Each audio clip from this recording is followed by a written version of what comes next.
घर में बोला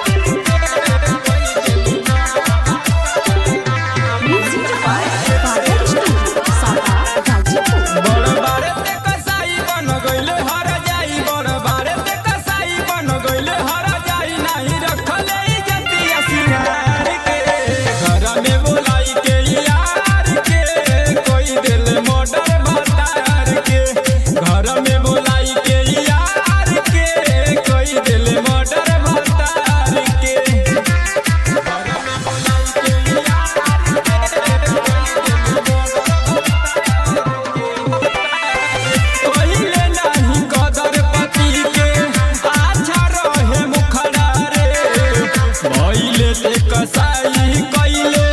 15 गो टुकड़ा रे कहिले नहीं गदर पति के अच्छा रहे मुखड़ा रे भइले ते कसाई कइले 15 गो टुकड़ा रे हम थुकतनी ऐसा संस्कार पे हर घर में बोलाई के यार के घर में बोलाई के यार के कोई दिल मोटर भतार के घर में बोलाई के यार के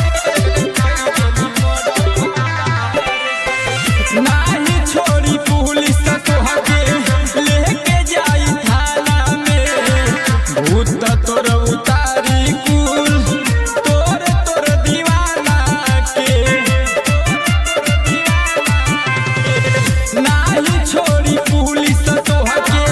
लेके जाई थाना में भूत कुल उतारी तोर दीवाना के